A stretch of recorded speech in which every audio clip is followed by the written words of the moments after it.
now with ChatGPT, Gemini, Copilot, people are using these AI engines to search on their behalf.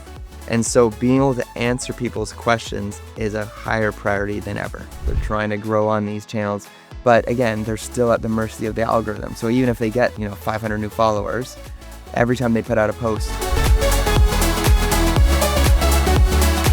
In 2026, the B2B landscape is no longer just about logic and logistics. It's about authority, trust, and the ability to tell a digital story that survives the noise of AI-driven market. The beautiful thing about AI right now for small businesses that if you're willing to share your wisdom, your ideas, your insights with the world, all of the benefits of AI search finding you will come from that.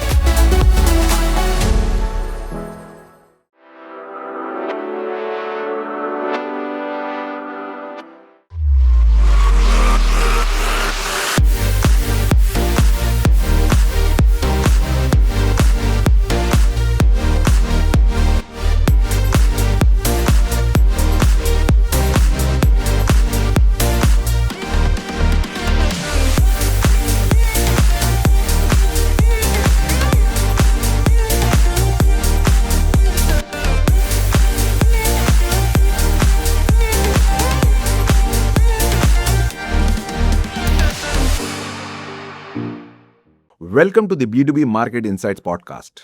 In 2026, the B2B landscape is no longer just about logic and logistics. It's about authority, trust, and the ability to tell a digital story that survives the noise of AI-driven market. Joining us today is Darian Kovacs, founding partner at Jelly Digital Marketing and PR and the founder of Jelly Academy. Darian is a visionary leader with over 15 years of experience mixing the human art of PR with the technical science of SEO, an indigenous founder based in Vancouver and host of Marketing News Canada. He is uniquely positioned to discuss how brand authority drives B2B commerce. Let's dive right in. Darian, welcome to the B2B Market Insight Podcast. How are you doing today? I'm really good. Thank you. It's always a pleasure to have you with us. Darian, let's start with the first question. What is the fundamental difference between optimizing for a traditional search engine and optimizing for an AI answer engine in 2026? Yeah, it's a great question because I think it's one of the questions on top of most people's minds these days because of the shift where everyone just used to, originally would go to Ask Jeeves or Yahoo in the original times of searching. Then it predominantly became Google and the occasional Bingers. There are still people who Bing, by the way. Right. I want to keep that in mind for those that are in maybe a marketplace where people use a computer, where it's a PC, and they're forced to have to use the Microsoft products. They'll often be Binging. So let's not discount on Bing. Let's not sleep on Bing. Or if they're a senior citizen who has a PC computer, and it comes with Internet Explorer, they don't switch. So they're often Binging. But now with ChatGPT, Gemini, Copilot, people are using these AI engines to search on their behalf. And so being able to answer people's questions is a higher priority than ever. Right. And what is your advice to small business owners when it's come to AI for this, using utilizing AI search facilities for their small business? Yeah, I think what you need to be able to do is have answered those questions either on your website, which is ideal. So have a blog section where you are answering people's top questions. If you don't know what those top questions are, there's a great tool called answerthepublic.com. Right. You can put in what your company does, the product or service. It'll tell you the top questions searched about it, both in search bots, search tools, and AI tools.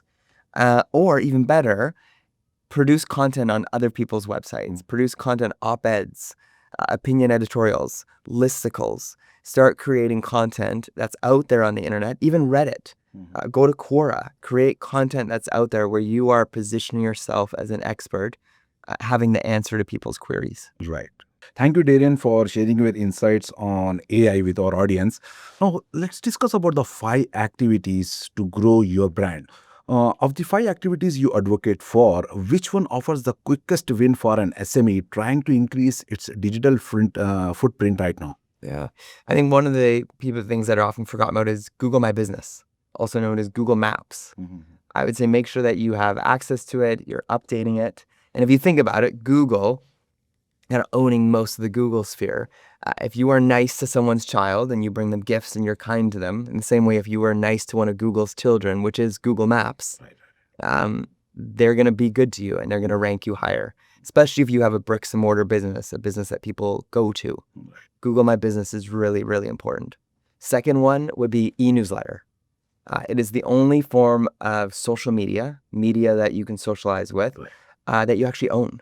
When you think of Facebook and Instagram and LinkedIn, you are at the mercy of their algorithm. But your e-newsletter, you own it. You own those contacts. You can send it out. And I think this year is really crucial. Third one, I think for 2026 is analog. What can you do offline? So events. I know it's not something technical, but events are more important than ever in a time when we're trusting less things online. What you do offline can have a major impact on your business. Next one, of course, is just being able to answer people's questions. Again, answer engine optimization. How are you putting out content that's helping people find you through these new forms of search? And I'd probably say last but not least, especially for 2026, don't forget about kind of the misfit channels. So Reddit, more and more people are adding the word Reddit to their Google searches. Are you on Reddit? Or do you have a presence there? Are you monitoring what people are saying about your brand there? Let's not forget about some of these sites that maybe are often forgotten about. So Quora will be another one to consider, not just the main ones that we know about. You mentioned Reddit and Quora 2 times in our conversation. What is your practical advice for a small business owner who doesn't know and they're just starting out on Reddit or Quora? Yeah, I'd say go there and first of all, see if your brand is mentioned. See if anyone's talked about your brand there. And then second, look if people have talked about the topic of your business, the service that you provide. Maybe if you are a location-based business, go to that location. Maybe it's Kingston or Brampton or wherever, and see if there's a subreddit for your community. And if people are talking about the service that you provide, and maybe you can answer people's questions. There's another tool also called Google Alerts. Make sure you put your brand name, maybe your personal name, maybe the service that you provide in Google Alerts. So anytime those things are mentioned on the internet, Google sends you an email and then you get a nice little alert so that you can see if your brand is mentioned or talked about online. Right. Now, moving to our next topic, even with the right activities there, and many companies are unknowingly, sabotaging their own progress. What is the most common hidden mistake you see SMEs making today that is preventing them from scaling effectively? Yeah, I think people are spending so much time trying to grow, the metasphere. Like they're growing their their Instagram and their Facebook channels. They're trying to grow on these channels. But again, they're still at the mercy of the algorithm. So even if they get, 500 new followers, every time they put out a post, only 0.5 to 2% of their fans are actually going to see it. Meta and, Facebook and Instagram have turned into such a pay-to-play atmosphere that I'd say putting so much energy there. Plus, creating content and keeping up with the content, call it almost hamster wheel, takes so much energy and so much effort. Where I'd say before you put all that energy there, pause and say, have you gotten your Google My Business profile set up, which is also known as Google Maps? Have you got a consistent e-newsletter going out once a month? And third, are you running a good YouTube channel? And then fourth would be what sort of content are you putting on your website and on your blog, and what content are you putting out there that's giving you those backlinks? And then look at Instagram and all the other pieces. And the other piece being with that is there's also an issue of paralysis by analysis. So people are overthinking content. Whereas these amazing tools, like again, answerthepublic.com, or even when you produce your e-newsletter, you can keep them really simple. Answer the Public can help you with what content to create. But your e-newsletter is just a simple way to keep your, past customers happy, or inquiring customers who are signing up for your e-newsletter, knowing what sort of, new features or services or products you have. Right. And I believe fixing these foundational errors often yields a higher return on investment than simply increasing your ad spend. Darian, can you recommend any top 5 AI tools Canadian small business owners can use for their business? Yeah, I'd say, and this has been around for a while, and some of these AI tools have been almost secretive in ways, but I'm going to go back to Meta. So Instagram and Facebook have this amazing type of ad campaign you can run. Although it's so powerful and it's so good, they actually have taken it away from 2 industries. So if you are in real estate or if you are in banking, you cannot use this. because people are using it for bad. Right. But it's called Facebook lookalike. So Facebook. what you're able to do, you take your email contacts, all of your past customers, even if it's like 30 or 300 or 3,000, you upload them into Meta. Right. Meta will study all of their, marital status, their education levels, their interests, their hobbies, Right. when they come online. And with that, they then find people who are most likely to become customers. Right. It's such a powerful, precise way of reaching people. And the benefit of it too is that it's the whole thing where people are saying, oh, my phone is listening and it knows what I'm interested in. It's typically because of Facebook lookalike. Right. It's so precise in finding those right people. So I would say don't sleep on that, because that's a huge opportunity right now. That sounds interesting. To the B2B leaders watching, in 2026, good enough marketing is a liability. If you are still treating SEO like a 2010 checklist, you are invisible to the AI tools your customers are using.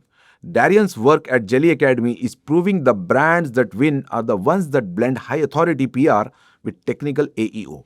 Don't let your competition become the default answer because you were too slow to adapt. Visit jellymarketing.ca or check out Jelly Academy to get your team trained on the actual tools of 2026.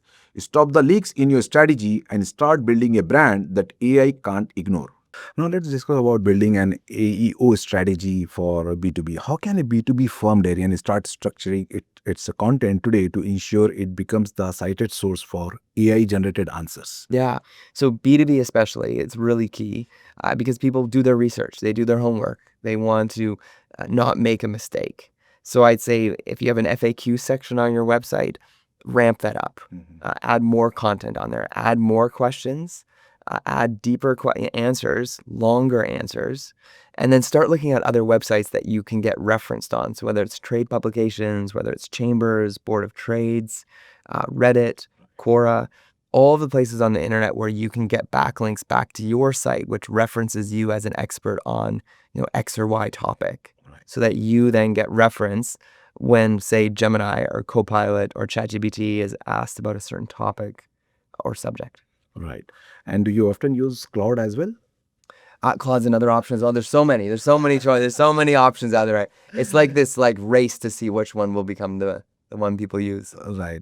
And Darian, this is my favorite question. How does your passion for watercolor and the outdoors help you stay creative when solving complex digital problems for global brands? I think so much of what we're doing in digital needs to be grounded in what's happening offline. Right. And I think more than ever, with all the AI slop that's out there, we need to remember what happens in an offline world, what happens in an analog world, needs to be translated online. And I think more than ever, us as brands and companies need those moments to breathe and pause and come up with concepts and ideas that are really unique and creative. Right. I love the term thumb-stopping content. What can you do to cause people to stop their thumb from scrolling? Right. How can you create content that causes people to pause and consider your company? And more importantly, when they're searching and when they are on the look for you, how do you make sure that you are working 1 and 2 steps ahead of the Google searchers or the ChatGPT searchers or the Claude searchers so that you appear in the results? So spending time offline as well as important as spending time online. Yeah. And if you could, before we wrap up, if you could give just one piece of advice to a small business owner who feels like they have already fallen behind the AI curve, what it would be? I'd say you're not alone. Right. I'd say, man, the majority of business owners have yet to even adopt some of the basic pieces of digital that have been around for the last 5-10 years. Right. So you are not alone. And I'd say some of the AI pieces, I would say still some pieces are more crucial and important to be considering. Don't forget about Google Maps and Google My Business. Don't forget about an e-newsletter, which is not an AI tool. AI can be your personal assistant to help you produce more, and better e-newsletter content. Maybe AI can help you produce content that you could put it in your Google Maps listing. But I would say the beautiful thing about AI right now for small businesses, I call it applied AI, the practical side of AI, is that it is causing small business owners to be helpful and generous. There's often an old saying, it's like, don't give away the milk if they don't buy the cow. Right. And so the idea being is, if you're willing to share your wisdom, your ideas, your insights with the world, that's an amazing practice just to do in general. But if you do that online, all of the benefits of AI search finding you will come from that. Right. So it's encouraging people to be more generous. It's encouraging people to be more helpful, which I think makes the world a better place. Right. That's a great reminder, Darian. The best time to start optimizing for the future is today. Thank you so much for joining us today. It was a great pleasure hosting you. Thank you for having me. Thank you. That was Darian Kovacs from Jelly Digital Marketing and PR. A deep dive into how authority, education, and human-centric values are reshaping the future of B2B commerce. Thank you for tuning into the B2B Market Insights Podcast. Be sure to subscribe for more conversations with the leaders shaping the future of procurement, logistics, and fintech. Visit us at b2bmarketinsights.com for more resources.